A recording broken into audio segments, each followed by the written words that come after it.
15 رمضان المبارک جو ہے وہ امام حسن رضی اللہ تعالیٰ عنہ کا یوم ولادت ہے۔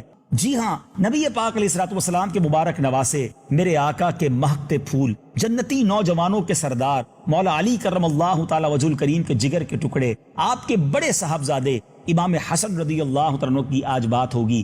آج ان کی شان کے بارے میں سنیں گے، اللہ نے کیسا مرتبہ عطا کیا، کیسا مقام عطا کیا۔ آپ جنت کے نوجوانوں کے سردار ہیں۔ آپ کی ولادت مبارک 15 رمضان مبارک 3 ہجری کی شب مدینہ طیبہ میں ہوئی۔ پیارے آقا علیہ الصلوۃ والسلام نے 7ویں روز آپ کا عقیقہ کیا، بال جدا کیے گئے اور حکم دیا گیا کہ بالوں کے وزن کے برابر چاندی کا صدقہ کیا جائے۔ سبحان اللہ۔ آپ کا نام امام الانبیاء سید الاسخیاء صلی اللہ تعالیٰ علیہ وسلم نے رکھا۔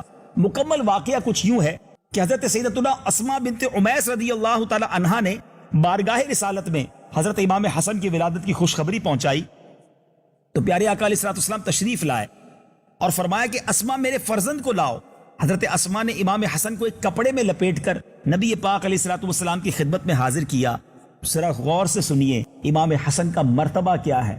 اس مدنی منع نے دنیا میں آ کر سب سے پہلی اگر کوئی آواز سنی ہے تو وہ رسول اللہ کی آواز سنی ہے، اور آواز میں سنا کیا ہے؟ اللہ کا نام سنا ہے، کیونکہ آقا نے ان کے داہنے کان میں اذان دی، بائیں کان میں تکبیر فرمائی۔ مولا علی کرم اللہ تعالیٰ وجہ الکریم سے میرے آقا نے دریافت فرمایا، تم نے اس فرزند کا نام کیا رکھا ہے؟ عرض کی حضور میری کیا مجال کہ میں بغیر اجازت نام رکھنے میں سبقت کرتا، لیکن اب جو آپ نے دریافت فرمایا ہے تو میرا خیال ہے کہ حرب نام رکھا جائے۔ باقی پیارے آقا علیہ الصلوۃ والسلام آپ مختار ہیں، آپ جو فرمائیں۔ نبی پاک علیہ الصلوۃ والسلام نے ان کا نام حسن رکھا۔ سبحان اللہ، سبحان اللہ۔ ذرا غور کیجئے، آپ مرتبہ دیکھیں کہ امام حسن کا نام نبی پاک علیہ الصلوۃ والسلام نے رکھا۔ پیارے آقا علیہ الصلوۃ والسلام نے کان میں اذان دی اور آپ رضی اللہ تعالی عنہ سبحان اللہ مدینہ منورہ میں 15 رمضان مبارک کو پیدا ہوئے۔